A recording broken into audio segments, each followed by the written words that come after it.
Ladies and gentlemen, there comes a moment in every woman's story when she realizes that someone's absence says more than their presence ever did. He pulled away. Maybe it was subtle at first. The messages slowed, the warmth cooled, the energy shifted. Maybe he blamed stress, timing, or uncertainty. But the truth is he withdrew. He stopped showing up. He started fading. And while he pulled away, you pulled up. You didn't beg. You didn't chase after the disappearing version of who he used to be. You didn't lower yourself just to meet his silence. No, you stood up. You straightened your crown. You became the woman who chooses peace over confusion. Because here's what most people don't realize. When someone pulls away, it's not always a loss. Sometimes it's the greatest gift they could ever give you. They give you space, not the kind you fear, but the kind you need. Space to grow, space to breathe, space to stop explaining your heart to someone who already stopped listening. You stopped fighting for someone who wouldn't even show up to the ring. And instead of spiraling, you rose. You went deeper into your own healing. You started rebuilding your self-worth, not on his attention, but on your truth. You stopped auditioning for love and remembered you already are the role. When he pulled away, it felt sudden, confusing. You may have questioned everything, every moment you shared, every conversation, every smile he gave you that made you believe he was all in. And when his energy shifted, when the text became shorter, when his enthusiasm started to fade, your mind likely went into overdrive. What did I do wrong? Was I too much? Not enough? That instinct to blame yourself is deeply human. We search for explanations in our own reflection because the silence of someone pulling away feels too loud to sit with. But here's a truth that many people miss in those moments. His distance wasn't your fault. It was your revelation. It's easy to mistake someone's emotional unavailability as a sign that we were inadequate. But often, their pulling away doesn't reflect your flaws. It reflects their limitations. It reveals that their love was never rooted in consistency, in commitment, in courage. Because real connection doesn't evaporate when things get a little too real or a little too vulnerable. Real connection leans in. It doesn't back off. So when he pulled away, it didn't mean you were unworthy. It meant the situation was showing its true shape. His absence pulled back the curtain and exposed what was behind the performance. The way he disengaged showed you how he handles intimacy, pressure, and discomfort. It exposed how fragile his commitment was. That clarity hurts, but it's also the beginning of your power. You see, people can only hide who they are for so long. Words can charm, promises can decorate intentions, but behaviors always tell the truth. His withdrawal was the truth speaking through action. It was the universe, life, God, whatever you believe in, saying watch closely. This is who he really is when it matters most. You didn't lose someone who was right for you. You saw who he was when he didn't think you were watching. And that is a revelation, not a rejection.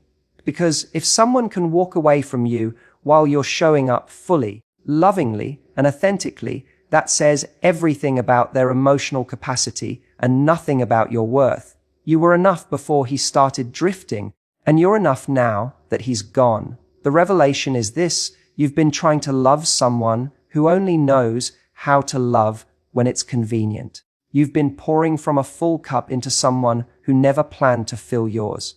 That realization stings, but it's necessary. It's not there to break you. It's there to build a deeper sense of discernment within you. So instead of chasing explanations, understand the message. His pulling away gave you the information you needed to stop settling. It highlighted your blind spots. It showed you where you still tie your value to someone else's attention. And in that space, you're being invited not to shrink, not to beg, not to fix, but to rise. He pulled away, and that space he created, that's your mirror now. It's showing you that you've been enough all along. You didn't need him to validate your worth.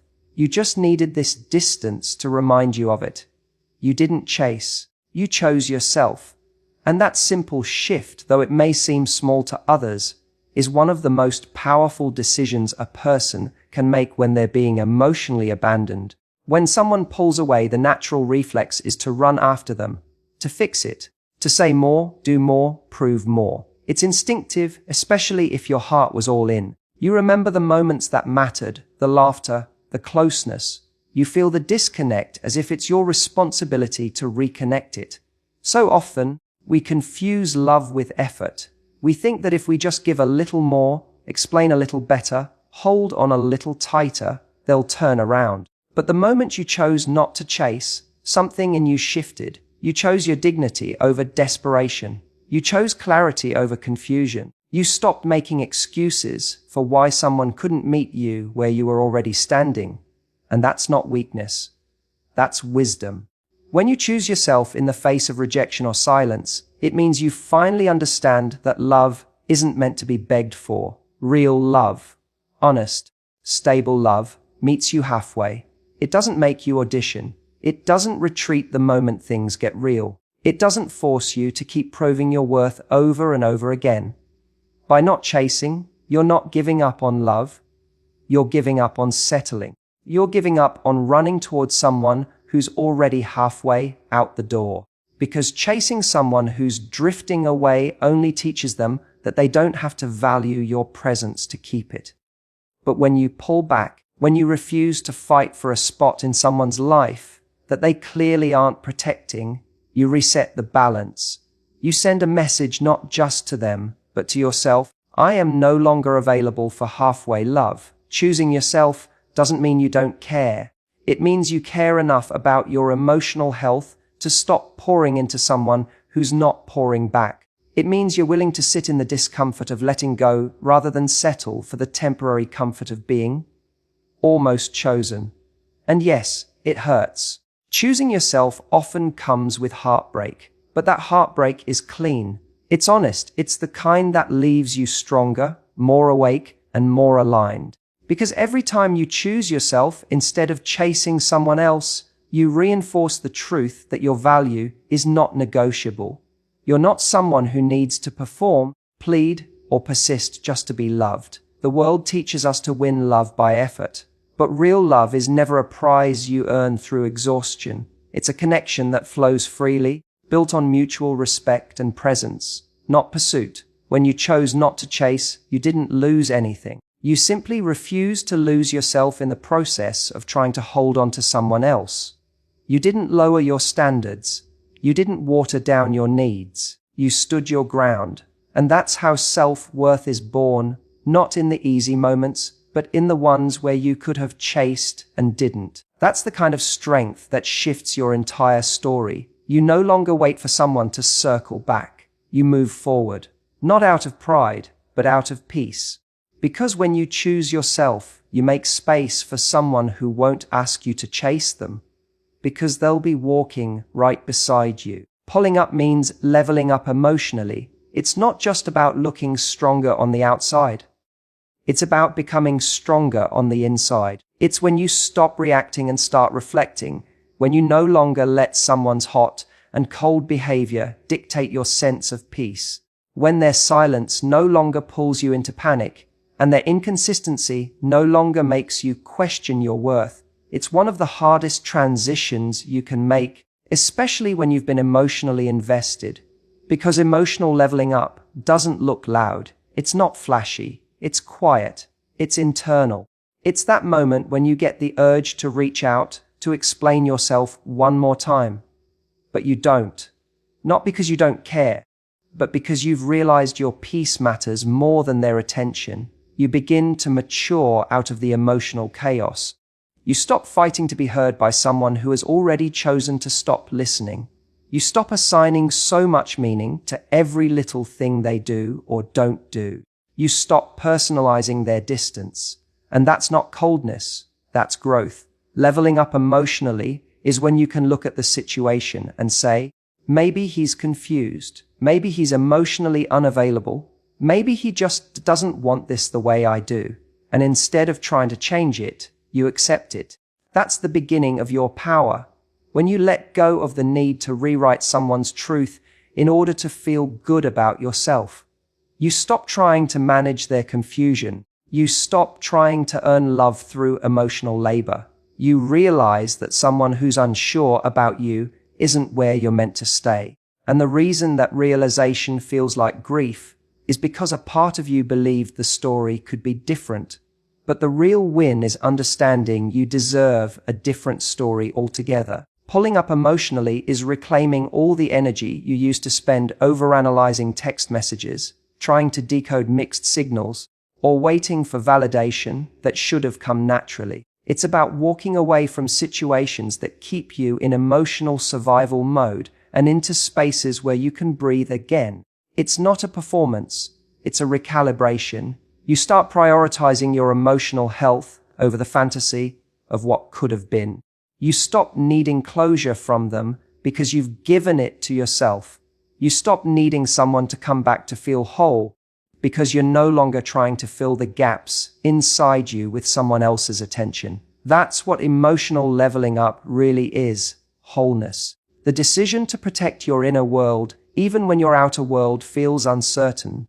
The refusal to abandon yourself just because someone else did. You start creating space between their behavior and your self-esteem. You stop letting their choices define your value. You begin to trust that not everyone who leaves is a loss, and not everyone who stays is a gain. You begin to feel the difference between needing someone and choosing someone. And when someone pulls away, you don't collapse, you rise. You don't react in panic.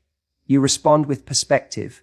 Because now, you've leveled up emotionally, and what used to unravel you no longer controls you. What used to shake you now wakes you. What used to drain you no longer gets access. You've built something inside yourself that can't be taken away just because someone else couldn't show up. Every time he withdrew, every time the calls stopped, the messages slowed, or the warmth faded, it left you in silence. A heavy silence. One that made you question everything. Yourself, your words, your presence. But what you didn't realize at first was that his silent retreat wasn't just an absence. It was a loud reminder. A wake-up call. One that kept echoing back one truth. You deserve more. In relationships, we often assume that noise, the words, the fights, the passion, are what shape us. But sometimes, it's the silence that speaks the loudest. His withdrawal didn't just hurt you, it revealed something. Every time he disappeared emotionally, a part of you became more aware. You became more conscious of the way you were showing up, fully, consistently, lovingly, and how that was never met with the same effort. You gave presence, and he gave patterns. You gave energy, and he gave excuses. And in those moments when he stepped back, you started stepping into yourself, into your value, into clarity. You started paying attention not just to what he said, but to what he stopped saying. You began to understand that real love doesn't vanish the moment things get serious. Real connection doesn't require you to chase someone into emotional corners. His retreat was loud, not in volume, but in meaning. It echoed all the ways you've been overcompensating, hoping, waiting. And slowly, it broke the illusion that you were ever the problem. Sometimes we need someone to pull away so we can see what we've been tolerating. We need the quiet to recognize the noise we've been drowning in. The overthinking, the people-pleasing, the emotional self-neglect. Every time he pulled back, you were forced to sit with yourself. And what you discovered in those quiet moments wasn't weakness. It was wisdom. You started asking better questions. Not, how do I fix this? But, why am I still holding on to someone who keeps letting go? That's the turning point. When you stop trying to interpret someone else's confusion and start acknowledging your own clarity. When you realize that his silence isn't a puzzle you need to solve. It's a pattern you need to stop accepting. The loudest reminders come when the noise fades. His retreat didn't just leave a void. It left a message, one that kept repeating itself until you couldn't unhear it anymore. You realized that love isn't supposed to feel like punishment. That availability shouldn't be a guessing game. That consistency is not a luxury. It's a basic foundation. And when that message finally sank in, something in you shifted. You stopped shrinking to stay. You stopped bending just to be seen. You began to listen to yourself louder than you listened to his silence. Because silence is a mirror, and in it, you saw your patterns, your longing, your strength. You saw how deeply you loved, how much you hoped, how hard you tried. But you also saw the truth that the effort was never mutual, And that truth, as painful as it was, set you free. Not because it didn't hurt anymore, but because it finally made sense. His retreat became your awakening. His absence, your reminder. You remembered who you were and what you were no longer willing to settle for. You waited for the apology that never came, the closure that never arrived, the explanation that would somehow make the pain make sense. But none of it showed up. He left with questions still hanging in the air, with emotions still raw, with your heart trying to make sense of how someone could be so close and then vanish without a trace. And in that absence, you were forced to become something you never thought you'd have to be. You became the healing he didn't help you with. You sat in the silence, not because you wanted to, but because he gave you no choice. And as days passed, you started realizing something powerful. Maybe closure doesn't come in words. Maybe it comes in truth, in acceptance, in seeing someone clearly for who they really are, not who you wished they were. He wasn't capable of giving you peace because he never had it within himself. And you stopped waiting for him to suddenly become emotionally fluent when he had always spoken in detachment. You wanted a conversation. He gave you silence. You wanted understanding. He gave you distance. You wanted presence. He gave you absence. But instead of spiraling forever in that space, you gathered the pieces. Not all at once, but day by day. You looked at the memories without romanticizing them. You admitted the moments that hurt instead of covering them up with excuses. You took your power back by telling yourself the truth he wouldn't. And that truth was this: people who truly care don't disappear when things get uncomfortable. They don't